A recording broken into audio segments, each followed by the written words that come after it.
ഈ ബംഗ്ലാദേശ് ഭരണകൂടത്തെ അട്ടിമറിച്ചത് അമേരിക്കയാണ്. ഇത് ഏതാണ്ട് വ്യക്തമാക്കി കഴിഞ്ഞു. ഈ അമേരിക്കയുടെ ഇടപെടൽ ഇന്ത്യൻ ഭരണകൂടത്തിനെതിരെയും ഇത്തരത്തിൽ നടത്തുമോ? സംശയമാണ്. അവർ ഇന്ത്യയുടെ രാഷ്ട്രീയത്തിൽ പച്ചയ്ക്ക് ഇടപെടുന്നുണ്ട്. ഇപ്പോൾ അത് ഒരുപാട് ഉദാഹരണങ്ങൾ ഇപ്പോൾ കഴിഞ്ഞ ആഴ്ചകളിലൊക്കെ ഉണ്ടായി. ഈ നമ്മളെ ഈ ശരിയായ രാഷ്ട്രീയം പഠിപ്പിക്കാനും ഒക്കെ ഇറങ്ങിയിരിക്കുകയാണ് ഇപ്പോൾ അവർ. പക്ഷേ അവർ ബന്ധപ്പെടുന്നതൊക്കെ പ്രതിപക്ഷ നേതാക്കളൊക്കെ ആയിട്ടാണ്. അപ്പോൾ പ്രതിപക്ഷ നേതാക്കളെ നിരന്തരം ഇങ്ങനെ ഹൈദരാബാദിലും കശ്മീരിലുമൊക്കെ ബന്ധപ്പെട്ടുകൊണ്ടിരിക്കുന്നത് ഒരു നല്ല രീതിയല്ല.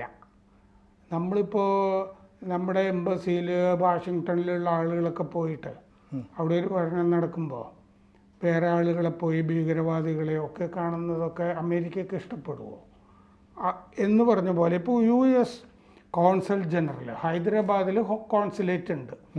അവിടുത്തെ കോൺസൽ ജനറൽ ജെന്നിഫർ ലാഡ്സൺ തെലങ്കാനയിലെ മുഖ്യമന്ത്രി രേവന്ത് റെഡ്ഡിയെ പോയി കണ്ടു, സംസാരിച്ചു. ചന്ദ്രബാബു നായിഡുവിനെ കണ്ടു ആന്ധ്രയിൽ. അദ്ദേഹം സഖ്യകക്ഷിയാണല്ലോ ഇന്ത്യയുടെ. അപ്പോൾ ചന്ദ്രബാബു നായിഡുവിനെ എങ്ങനെയെങ്കിലും തിരിക്കാമോ എന്നൊക്കെ നോക്കാനായിരിക്കുമല്ലോ. AIMIMൻ്റെ ചീഫ് അസദുദ്ദീൻ ഒവൈസിയെ കണ്ടു. ഇതൊക്കെ ഇന്ത്യയോട് വലിയ താല്പര്യമൊന്നുമുള്ള ആളുകളല്ലല്ലോ ഈ അസദുദ്ദീൻ ഒവൈസിയെ പോലുള്ള ആളുകൾ.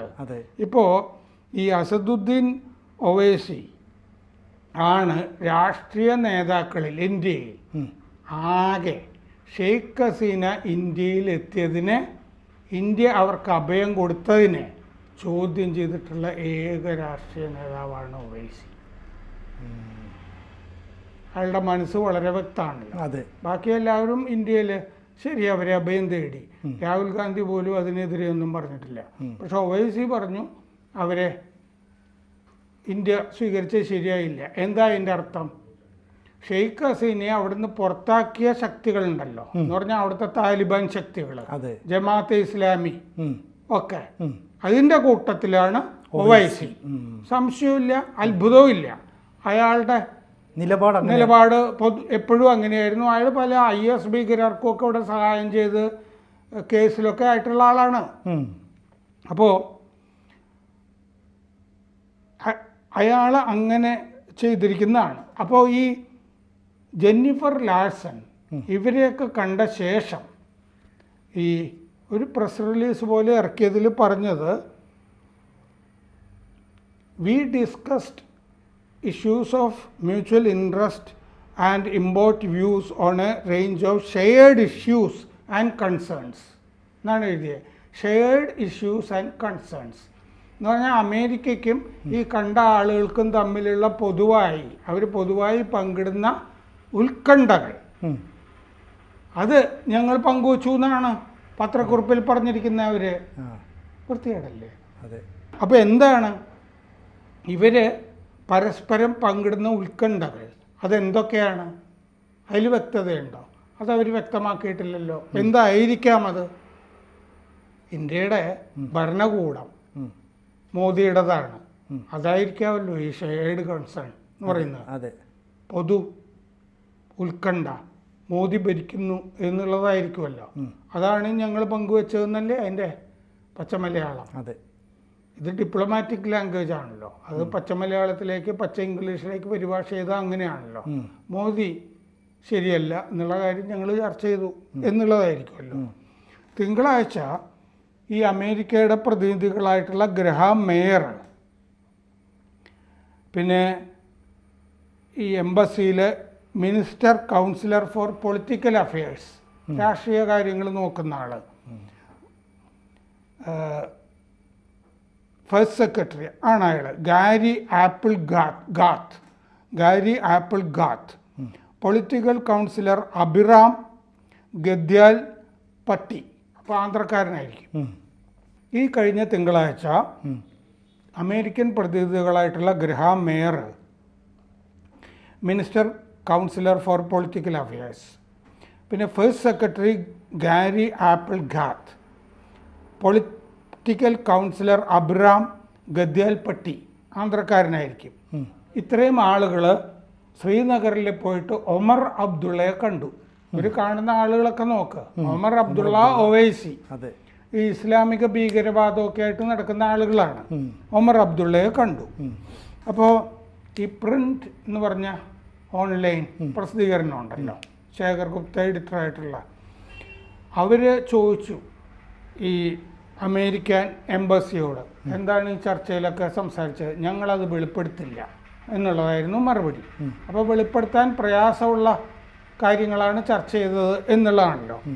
എപ്പോഴാണ് ഇവർ കണ്ടത് ഈ അമേരിക്കൻ പ്രതിനിധി സംഘം ഒമർ അബ്ദുള്ളയെ? ഖർഗയും രാഹുൽ ഗാന്ധിയും KC വേണുഗോപാലും കൂടി പോയിട്ട് നാഷണൽ കോൺഫറൻസുമായിട്ട് തെരഞ്ഞെടുപ്പ് സഖ്യം ചർച്ച ചെയ്യാൻ പോയില്ലേ, അതിന് തൊട്ട് മുമ്പ് അന്ന് തന്നെ ആയിരുന്നു ഒമർ അബ്ദുള്ളയായിട്ടുള്ള ചർച്ച. അപ്പോൾ അമേരിക്കക്കാർ പോയി ഒമർ അബ്ദുള്ളയോട് എന്തായിരിക്കും പറഞ്ഞിട്ടുണ്ടാവുക, നിങ്ങൾ കോൺഗ്രസുമായിട്ടുള്ള സഖ്യത്തിൽ ചേരണം എന്നായിരിക്കില്ലേ പറഞ്ഞിരിക്കുന്നത്. അത് ഇന്ത്യയുടെ രാഷ്ട്രീയത്തിലുള്ള ഇടപെടലല്ലേ. അപ്പോൾ ഈ 370 ആർട്ടിക്കിൾ ഈ പിൻവലിച്ച് കഴിഞ്ഞിട്ടുള്ള ആദ്യത്തെ ഇവരുടെ യാത്രയാണ് ഈ അമേരിക്കൻ പ്രതിനിധികളുടെ ഒക്കെ കൂടിക്കാഴ്ച, ഇങ്ങനത്തെ ശ്രീനഗറിലേക്കുള്ള പോക്ക്. എന്നിട്ട് നാഷണൽ കോൺഫറൻസ് ഇപ്പോൾ ഈ കോൺഗ്രസുമായിട്ട് തെരഞ്ഞെടുപ്പ് സഖ്യത്തിൽ ഏർപ്പെട്ടിട്ട് പറഞ്ഞിരിക്കുന്നത് എന്താണെന്നറിയോ, ഈ ആർട്ടിക്കിൾ 37 പിൻവലിച്ച നടപടി റദ്ദാക്കും. എന്നിട്ട് സ്പെഷ്യൽ സ്റ്റാറ്റസില്ലേ പഴയത് കശ്മീരിൻ്റെ, അത് പുനഃസ്ഥാപിക്കും. ഇന്ത്യയും പാകിസ്ഥാനുമായിട്ട് കശ്മീരിനെ സംബന്ധിച്ചിട്ടുള്ള ഡയലോഗ്, സംവാദം, അത് പുനരാരംഭിക്കണമെന്ന് ആവശ്യപ്പെടും. ഇത് കശ്മീരിലെ തീവ്രവാദികൾ നാളുകളായിട്ട് ആവശ്യപ്പെട്ടുകൊണ്ടിരിക്കുന്നതല്ലേ. അപ്പോൾ ഇതിനോട് കോൺഗ്രസ് യോജിക്കുന്നുണ്ടോ? രാഹുൽ ഗാന്ധി എന്താ അത് പറയാത്തത്? രാഹുൽ ഗാന്ധിയുടെ നിലപാട് അങ്ങനെയാണോ? കോൺഗ്രസിൻ്റെ നിലപാട് അങ്ങനെയാണോ? ഈ 370 പുനഃസ്ഥാപിക്കുമോ അവർ? അതവർ രാഹുൽ ഗാന്ധി ഇതുവരെ മിണ്ടിയിട്ടില്ല അതിനെപ്പറ്റി. അപ്പോൾ പൊതുവേ ഇതിന് പറയുന്നത് സബ് നാഷണൽ ഡിപ്ലോമസി എന്നാണ്. ഒരു ദേശത്തിൻ്റെ അകത്ത് കയറിയിട്ട് എന്നിട്ട് അവിടുത്തെ ആ ദേശീയതയെ തുരങ്കം വെക്കുന്ന നയതന്ത്രം, അതാണ് ഈ അമേരിക്ക നടത്തിക്കൊണ്ടിരിക്കുന്നത്. കശ്മീർ പോലൊരു സ്ഥലത്ത് അമേരിക്കൻ പ്രതിനിധികൾ പോകണം എന്നുണ്ടെങ്കിൽ നമ്മുടെ വിദേശകാര്യ മന്ത്രാലയം സമ്മതിച്ചിട്ടുണ്ടാകണം. മനസ്സിലായില്ലേ? അല്ലാതെ വെറുതെ പോകാൻ പറ്റില്ല. അതുപോലെ നമ്മുടെ ഇൻ്റലിജൻസ് ഏജൻസികളില്ലേ, IB തുടങ്ങിയ റോയൊക്കെ, ഇവരും സമ്മതിച്ചിട്ടുണ്ടാകണം. എങ്കിൽ നമുക്ക് ചോദിക്കാനുള്ളത് ഇതാണ്, എന്തുകൊണ്ട് ഇന്ത്യൻ വിദേശകാര്യ വകുപ്പ് ഇതൊക്കെ സമ്മതിക്കുന്നു? എന്തിന് ഇതിന് ഒത്താശ ചെയ്യുന്നു? ഇതൊക്കെ ശ്രദ്ധിക്കേണ്ട ആളല്ലേ മോദി, ജയശങ്കറും ഒക്കെ ഇതൊക്കെ ശ്രദ്ധിക്കുന്ന ആളല്ലേ. എന്തിനാണ് കശ്മീർ പോലൊരു സ്ഥലത്ത് ഇന്ത്യക്കെതിരായ ചർച്ചകൾ നടത്താനായിട്ട് സമ്മതിക്കുന്നത്? ഇതാണ് സത്യത്തിൽ എനിക്കുണ്ടായ സംശയം. വിദേശകാര്യ മന്ത്രാലയം സമ്മതിക്കാതെ കശ്മീരിലൊന്നും എന്തായാലും പോകാൻ പറ്റില്ല. വേറെ സ്ഥലത്ത് കേരളം പോലെയൊക്കെ സ്ഥലത്തൊക്കെ പോകാമായിരിക്കും. വെള്ളിയാഴ്ച കഴിഞ്ഞ ദിവസം വിദേശകാര്യമന്ത്രി ജയശങ്കർ തിങ്ക് ടാങ്ക് ഡൽഹിയിലെ ഹിന്ദു തിങ്ക് ടാങ്കായ ഇൻ്റർനാഷണൽ വിവേകാനന്ദ ഇൻ്റർനാഷണൽ ഫൗണ്ടേഷനിൽ സംസാരിച്ചപ്പോൾ അമേരിക്കയും ഇന്ത്യയുമായിട്ടുള്ള ബന്ധത്തിനെ പറ്റി സംസാരിച്ചു. അത് അമൂല്യമാണ് എന്ന് പറഞ്ഞു. അത് തന്ത്രപ്രധാനവും സാമ്പത്തികവുമായ കാരണങ്ങൾ കൊണ്ടാണ് ഈ ബന്ധം ഇങ്ങനെ ബന്ധം തുടരുന്നതെന്ന് പറഞ്ഞു. ഇത് ഇന്ത്യയുടെ മൾട്ടിപ്പൊളാരിറ്റി, നമ്മൾ എല്ലാവരുമായിട്ട് ബന്ധപ്പെടുന്നുണ്ടല്ലോ, ബഹുസ്വരത, അതിന് അനിവാര്യമാണ്, ഇൻഡിസ്പെൻസിബിൾ ആണ് എന്നും ജയശങ്കർ പറഞ്ഞു. അതൊരു സഖ്യമല്ല, പക്ഷേ അതൊരു അലയൻസ്, സഖ്യമല്ല. അതിൽ നമ്മളും അമേരിക്കയുമായിട്ട് ഓവർലാപ്പിംഗ് ഇൻട്രസ്റ്റ് ഉണ്ട് എന്ന് പറഞ്ഞാൽ പരസ്പരം ബന്ധപ്പെടുന്ന താല്പര്യങ്ങളുണ്ട്.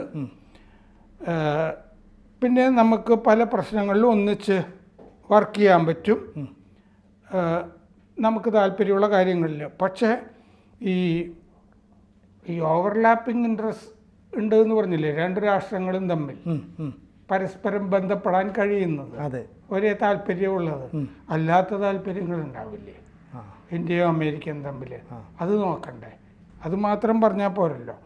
ഇപ്പോൾ ബൈഡനും മോദിയും തമ്മിൽ, മോദി യുക്രൈനിൽ പോയി തിരിച്ചു വന്ന ശേഷം ഫോണിൽ സംസാരിച്ചു ബൈഡന് അദ്ദേഹം ബ്രീഫ് ചെയ്തു.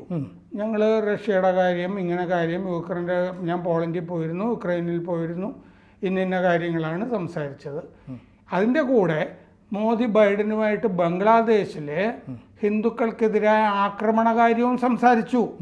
പക്ഷേ അമേരിക്ക വൈറ്റ് ഹൗസ് ഇറക്കിയ പത്രക്കുറിപ്പിൽ മോദി വിളിച്ചിരുന്നു, പോളണ്ടിൽ പോയ കാര്യം, യുക്രൈനിൽ പോയ കാര്യമാണ് സംസാരിച്ചതെന്നേ പറഞ്ഞുള്ളൂ.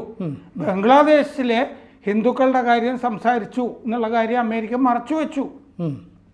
അപ്പോൾ അമേരിക്കയുടെ രാഷ്ട്രീയം എന്ന് പറയുന്നത് അങ്ങനെയാണ്. ഹിന്ദുക്കൾ, കാരണം ബംഗ്ലാദേശിലെ അട്ടിമറിയുടെ പിന്നിൽ അമേരിക്കയാണ്. പിന്നെ ഹിന്ദുക്കൾക്കെതിരെ അവിടെ നടക്കുന്നത് അവർക്ക് വലിയ വിഷയമാണോ അമേരിക്കയ്ക്ക്? അപ്പോൾ അമേരിക്ക ആ കാര്യം പറഞ്ഞില്ല അതിൻ്റെ അകത്ത്. പിന്നെ ബംഗ്ലാദേശിൽ മാത്രമല്ല, മ്യാൻമർ, അഫ്ഗാനിസ്ഥാൻ, ഇവിടെയൊക്കെ പ്രശ്നങ്ങൾ നേരത്തെ ഉണ്ടായത് ഇപ്പോൾ നടക്കുന്നതുമൊക്കെ അമേരിക്ക കാരണല്ലേ. അഫ്ഗാനിസ്ഥാൻ, നമ്മുടെ അയലത്തൊക്കെ പ്രശ്നമുണ്ടാക്കിയിട്ട് പോവുകയാണ് അമേരിക്ക. എന്നിട്ട് ഈ അഫ്ഗാനിസ്ഥാനിൽ അമേരിക്ക ഉപേക്ഷിച്ചിട്ട് പോയ ആയുധങ്ങളില്ലേ, ആ ആയുധങ്ങളാണ് ഇപ്പോൾ കശ്മീരിൽ ഭീകരർ ഉപയോഗിക്കുന്നത്, പാകിസ്ഥാൻ ഭീകരർ. അഫ്ഗാനിസ്ഥാനിൽ അമേരിക്കൻ സൈന്യം ഉപേക്ഷിച്ചിട്ട് പോയ അത്യാധുനിക ആയുധങ്ങളിലെ തോക്കുകൾ, അതാണ് ഈ കാശ്മീരിൽ. ഇപ്പൊ നമ്മുടെ പട്ടാളത്തിന്റെ കയ്യിലൊന്നും ഇല്ലാത്ത ആയുധങ്ങള്, തോക്കുകൾ, M4, M16, ഇതൊക്കെ നമ്മൾ ഇപ്പോൾ ജമ്മുവിൽ പാകിസ്ഥാനിൽ നിന്ന് അതിർത്തി കയറി വരുന്ന ഭീകരർ ഉപയോഗിക്കുന്നതായിട്ട് കണ്ടു. ഇത് അഫ്ഗാനിസ്ഥാനിൽ ഉപേക്ഷിച്ചിട്ട് പോയ ആയുധങ്ങളാണ് എന്നുള്ളതാണ് വ്യക്തമാവുന്നത്. വളരെ ഗൗരവമുള്ള കുറ്റമല്ലേ അത്? അയലത്തെ ഭീകരരെ ആയുധമണിക്കുകയല്ലേ അമേരിക്ക ഇതുവഴി ചെയ്തത്. പിന്നെ ഒക്ടോബർ 16 കഴിഞ്ഞ കൊല്ലം സൗത്ത് ഏഷ്യൻ ജേണലിൽ തന്നെ ഈ ബംഗ്ലാദേശിൽ അട്ടിമറി നടക്കും എന്നൊരു ലേഖനത്തിൽ പറഞ്ഞു. സൗത്ത് ഏഷ്യൻ ജേണൽ എന്ന് പറഞ്ഞ പ്രസിദ്ധീകരണത്തിൽ അമേരിക്ക ബംഗ്ലാദേശിന് ഒരു അന്ത്യശാസനം, ഷെയ്ഖ് ഹസീനയെ മാറ്റണം എന്ന് പറഞ്ഞ് കൊടുത്തിരുന്നു. അതായത് അമേരിക്കയുടെ deputy assistant secretary Afreen Akhtar, അവർ ഈ ബംഗ്ലാദേശിൻ്റെ വിദേശകാര്യ സെക്രട്ടറി മഹ്മൂദ് ബിൻ മോമനുമായിട്ട് കൂടിക്കാഴ്ച നടത്തി ബംഗ്ലാദേശിൽ. അമേരിക്കയിലെ അസിസ്റ്റൻറ്റ് സെക്രട്ടറി ഇവിടുത്തെ വിദേശകാര്യ സെക്രട്ടറിയായിട്ട് കൂടിക്കാഴ്ച നടത്തിയിട്ട് പറഞ്ഞു, നിങ്ങൾ ഷെയ്ഖ് ഹസീനയെ മാറ്റി, എന്നിട്ട് വിദേശമന്ത്രി മുഹമ്മദ് ഷാജുദ്ദീനെയോ അല്ലെങ്കിൽ സ്പീക്കറെയോ പ്രധാനമന്ത്രിയാക്കിയിട്ട് ഇടക്കാല മന്ത്രിസഭ ഉണ്ടാക്കുക. അപ്പോൾ ഈ അട്ടിമറിയുടെ റൂട്ട് വളരെ കൃത്യമാണ്. അങ്ങനെ അവർ ചെയ്തതാണ്. പിന്നെ മുമ്പ് നട്വർ സിംഗിൻ്റെ ആത്മകഥ, ഇപ്പം നട്വർ സിംഗ് മരിച്ചു പോയല്ലോ, പഴയ വിദേശകാര്യമന്ത്രി, അങ്ങനെ ആത്മകഥയിൽ പറഞ്ഞിട്ടുണ്ട്, നട്വർ സിംഗ് വിദേശകാര്യമന്ത്രി ആയപ്പോൾ അദ്ദേഹത്തിനെ ആ സ്ഥാനത്ത് നിന്ന് പുറത്താക്കാൻ അമേരിക്ക ശ്രമിച്ചിരുന്നു എന്ന് ആത്മകഥയിൽ പറഞ്ഞിട്ടുണ്ട്. എന്നിട്ട് നട്വർ സിംഗ് ഒരു കാര്യം കൂടി പറയുന്നുണ്ട്, ഇന്ത്യയിലെ അമേരിക്കൻ എംബസിയിൽ 130 ഉദ്യോഗസ്ഥരുണ്ട്. വാഷിങ്ടണിലുള്ള ഇന്ത്യൻ എംബസി ഉണ്ടല്ലോ, അവിടെ 25 ഉദ്യോഗസ്ഥരേ ഉള്ളൂ. അപ്പോൾ ഈ 130 പേര് എന്താണ് ചെയ്യുക? ഈ ഇവിടുത്തെ ഭരണകൂടത്തിനെ എങ്ങനെ അട്ടിമറിക്കും എന്ന് പറഞ്ഞിട്ട് പല പ്രതിപക്ഷ നേതാക്കളെയൊക്കെ പോയി വശത്താക്കാനും അവർക്ക് വേണ്ടതൊക്കെ കൊടുക്കാനും പണമെങ്കിൽ പണം കൊടുക്കാനും ഒക്കെ ഇങ്ങനെ ചുറ്റി സഞ്ചരിക്കാനുള്ള സൗകര്യം ഉണ്ട്. ആ പണിയാണിപ്പോൾ ഹൈദരാബാദിൽ ഈ ജെന്നിഫർ ലാർസൺ എന്ന് പറഞ്ഞ US കോൺസൽ ജനറൽ ചെയ്തതായിട്ട് നമ്മൾ കാണുന്നത്. കശ്മീരിൽ പോയി അമേരിക്കൻ സംഘവും ചെയ്തതായിട്ട് കാണുന്നതാണ്. നമുക്ക് ജാഗ്രത കുറവുണ്ട് എന്നാണ് തോന്നുന്നത്. ഇതൊന്നും വിദേശകാര്യ മന്ത്രാലയം അനുവദിക്കാൻ പാടുള്ളതല്ല. അപ്പോൾ കൂടുതൽ ജാഗ്രത ഇനി വേണ്ടതാണ്. ഈ മോദി സർക്കാരിൽ നിന്ന് നമ്മുടെ ദേശസുരക്ഷയ്ക്ക് വേണ്ടി കൂടുതൽ ജാഗ്രത കാണിക്കും എന്ന് നമുക്ക് പ്രതീക്ഷിക്കാം. കൂടുതൽ വാർത്തകളും വിശേഷങ്ങളും നിങ്ങളിലേക്ക് എത്താൻ ABC മലയാളം സബ്സ്ക്രൈബ് ചെയ്യുക, ബെൽ ബട്ടണും അമർത്തുക.